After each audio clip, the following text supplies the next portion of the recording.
Hi, Rob. How are you? Hey Talia, yeah, I'm good. Good. I'm quite excited to talk about the topic for today because it's been a long time in the making. Yeah. So we have an announcement to make, and it's that we are officially collaborating with Shortlist Futures, which is an organization working across Africa to create jobs and drive economic opportunity.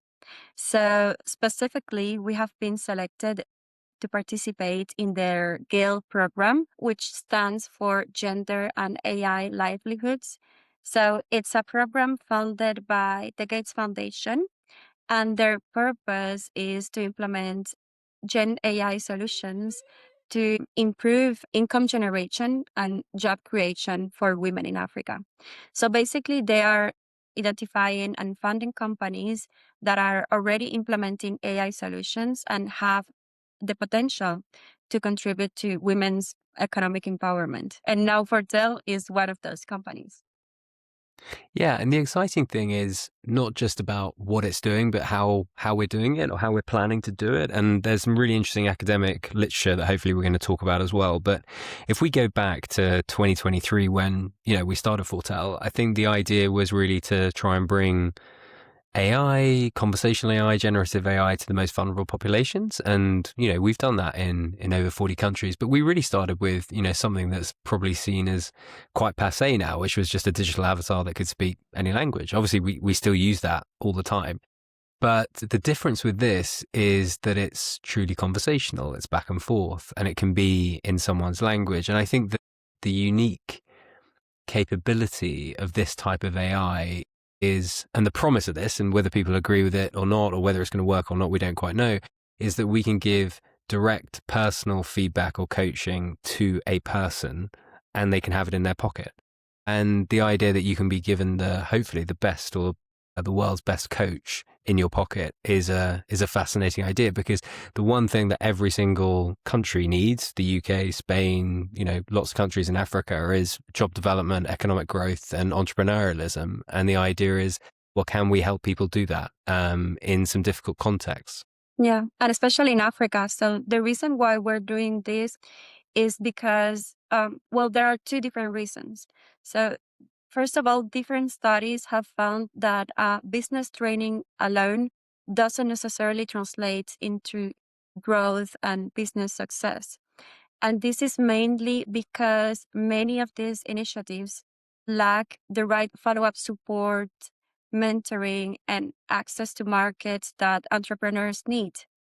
And secondly, there's another gap, which is that many solutions today that are trying to address this problem and trying to create inclusive and accessible solutions are still reliant on access to internet, smartphones, and technology in general.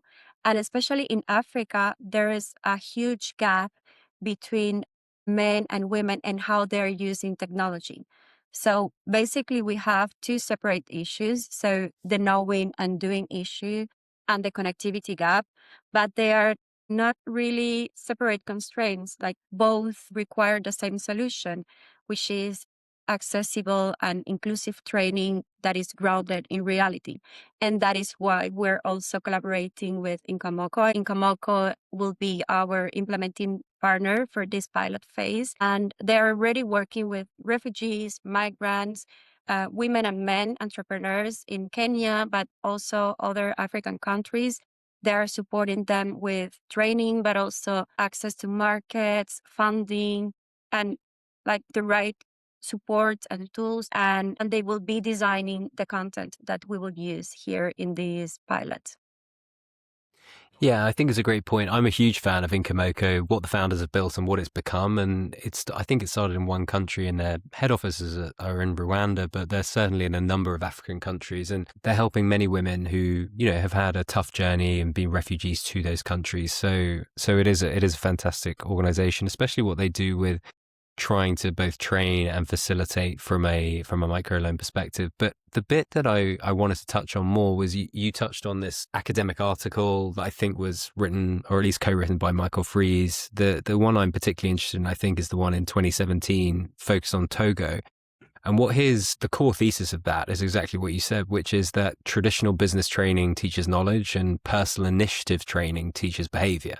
And so what he found is that if you put personal initiative training into the normal business training, it increased their profits by 30%. And so that is just a tremendous thing. To be honest with you, we run a business, right? We'd like to increase our profits by 30%. I think we've got a bit of personal initiative, but it does actually, I mean, one of my big bugbears with some of the development programs that I've been a part of over the last few years is that, they're often very well-meaning, but no one actually wants to learn about accountancy when you're starting a business, whether you're selling conversational AI to, development finance institutions, or whether you're selling goat's milk on the side of a road in a Kenyan suburb, right? You want to get out there. You need to try and make sales. You need to make things happen. And often one of the things that Freese talks about as well is that this training it's useful for both genders, but it's even more useful for women, I think. Why do you think that is? I believe because women don't usually have access to training in many places because of funding, because of lack of resources, lack of knowledge, lack of access. You can see the impact on women more than you can see the impact on men, because in many places there is this huge gap, like in Africa, for example, regarding technology. So if you give women the right tools that they need, the right agency, the right decision-making capacity to create and launch their business, you will see the impact of that initiative and you will be able to measure it. And perhaps it will be bigger than the impact on men. Yeah, which is fantastic. So the key finding there is, less on accounting, less on marketing theory, or less on, business plans, because it's kind of passive learning. It's hard to do behavior change, and, you can't really follow through, and it's often quite theoretical. And the idea is to go really towards, being a self-starter, being proactive. The most important finding was around persistence, which is definitely true across any entrepreneurial endeavor. And I think the way that we're starting to think about it is, can we embed that into the conversational AI so that every moment we're talking to someone, and this is, we should explain, is going to be a voice call, but it can also be over SMS with the AI essentially acting as a personal coach. So it will learn about the person's business, whether that's a retail business, whether that's a beauty business, whether that's food or restaurants or whatever it is. We are going to be trying to understand what they need, what their goals are, and nudge them to make those kind of proactive behaviors that we saw in that Togo study. Of course, there is a theoretical knowledge that is important, because you need to understand how to run your business. You need to understand, finance and economics, and that's very important. But you also need access to everyday support. Like every time that you need to make a decision, if you're running a business on your own and you don't have any kind of support, it's impressive what this kind of tool can do for you. If you have any question and you can just pick up your phone and make a phone call and engage in a conversation with this agent that is trained on your specific needs and your context, and you can engage in a conversation with it. And it can not only give you the training and the knowledge, but it can also give you behavioral support. We don't know yet what's going to happen, but our theory is that it can make a huge impact. I agree. And the thing that is important here is that building any business is lonely, difficult, hard, and in the first weeks, months, or years, often underpaid and very difficult. And so having someone to speak to is really important. And especially if you've come from a different country and the language that you're now in, let's say you're in Kenya, which is where we're doing the study, or, we will hopefully be in other countries like Rwanda and Tanzania and South Sudan. You may not know everyone, and you may not want to talk about your vulnerabilities, and you may be, exceedingly stressed and needing to create revenue for your family and your children. And so having someone to actually talk to who's non-judgmental might be an interesting thing. I mean, one of the fascinating sort of studies that we've done, this is more on the avatar side, is that people are more willing to disclose information to an AI or an avatar than they are to a person. There's a lack of social judgment attached to an AI. And I wonder, or I have no idea whether this is going to be true with conversational AI as well in this context, but it might be. And I definitely think this idea of that it's constantly there, it's constantly available, and it's tuned especially to you, that's kind of the bull case. That's The reason this hopefully, and we all hope that this kind of thing will work.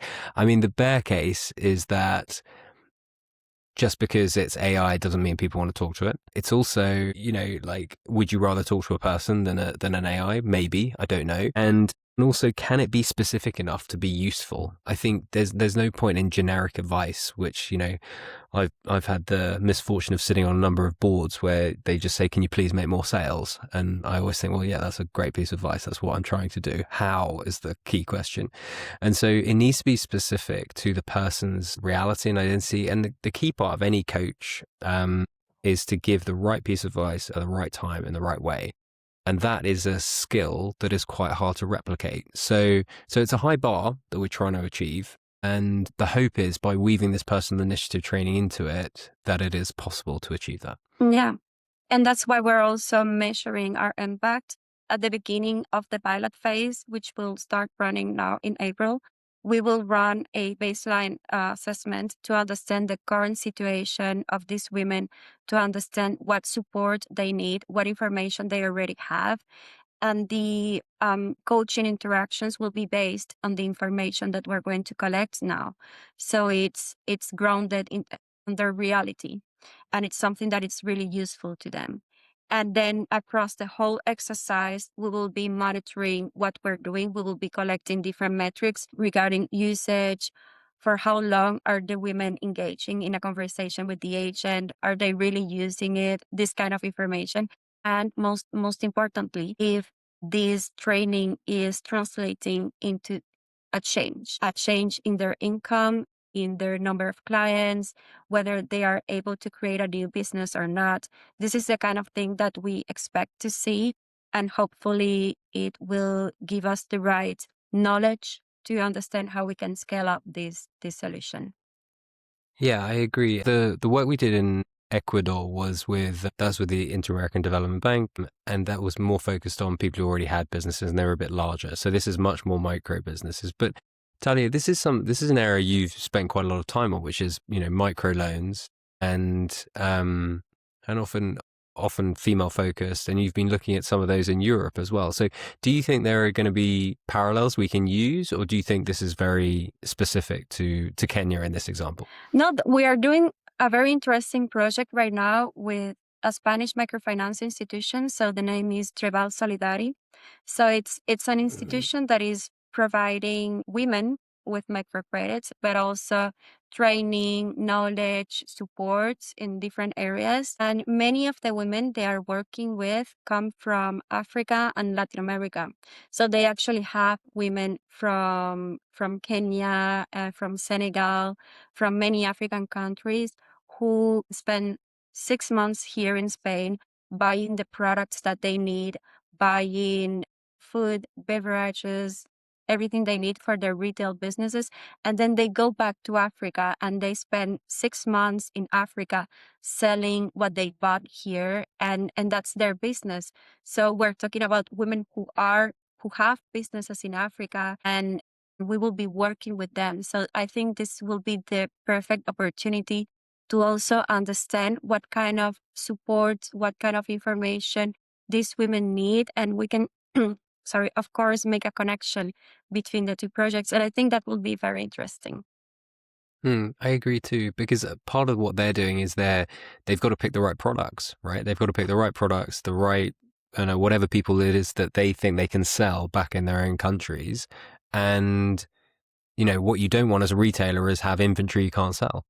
And so it's one of those key challenges that I know the team at Trebal Solidari are super interested in when we talk to Tony and the team. And it's, can this kind of thing, can this conversational AI be a conversation starter or a filter that people can look through in allowing them to understand what is the right product for that time? Because also people's taste changes, right? So 6 months if you've gone out of the country, is it going to be the same when you go back? I don't know. I mean, we're often trying to sell different products at different times, and the timing of something is super important. So yeah, again, I'm really interested in, like, from a geeky angle, like how people engage with AI, what kind of questions they're going to be asking, and is it going to be more, I'm having a rough day, what can I do to get myself out of that? Which is, one of the, I'm constantly telling people that and trying to figure out how to have a better day or do something better. But is it that, or is it going to be a much more specific question? Like, okay, I've got this product. How do I price it? So I'm just interested in what are the kind of questions that people are going to want to ask more and more, and whether can we imagine a place where, the AI is their alarm clock, that it's giving them a Rocky style motivational message in the morning? Or how do people want to interact with this? Do they just want it when they've got a specific question, or do they want it more integrated into their lives? Yeah. Yeah, I guess that's one of the things we will have to wait and see how it is and what happens. But if people are engaging with the system in any way, it means that it works and it means that it's being useful. So that would be very, very positive if they call the agent first thing in the morning. So yeah. Exactly. Or, we help them make more than 30% profits that Michael Freese and his team were able to generate. Clearly that would be fantastic too, because I mean, when I was in Washington DC and meeting a few people at the World Bank, the number one thing they were all talking about is job creation. And so anything that they're doing now seems to have to go through a job creation lens. And clearly what will be amazing is if, these female entrepreneurs, or the ones who are going to be entrepreneurs, are able to create revenue for themselves and their families, but also the next level would be, can you create some jobs? Can you hire the other people in your village that can help you build your business further? And so, that's a high bar. So, I wouldn't expect every single, entrepreneur we work with to be able to do that. But if we can do that for a few, that would be fantastic. And I suppose the other thing we should talk about is the scale, because you mentioned that the idea of this is that it's not, face-to-face training that needs a person. This is the idea of this is that it can scale beyond, the 100 that's in phase 1 to the 1,000 to the 5,000 and go multi-country as well. And my sense on that is that from the work we've done, just to back up, we've done a bunch of work with AI coaching in Washington State. So this is for people who have missed spousal support payments. And the idea is also that it's able to help people who've finished being incarcerated or on probation to help them get back into work. We call it life skills. And we've seen quite a lot of usage of that. But the interesting facet is we see people use it in bursts. So when there's high stress events like interviews, people will use it, or when they're prompted to use it. Whereas, and that's for getting a job or, getting back on your feet. Whereas this is much more immediate. An entrepreneur should be, maybe not thinking and working all the time, but there's certainly not as much work-life balance as there is in a traditional job. And so it's more of that kind of always on interactions that I would expect for some of the more engaged entrepreneurs. So what parallel do you see between this agent that we're creating and what you're seeing in the US? Do you think it's something, what we get from this study, do you think it's something that will also contribute to what you're doing in the United States? Well, it's interesting. So, because Fortell obviously started internationally, so we didn't have any customers in the UK.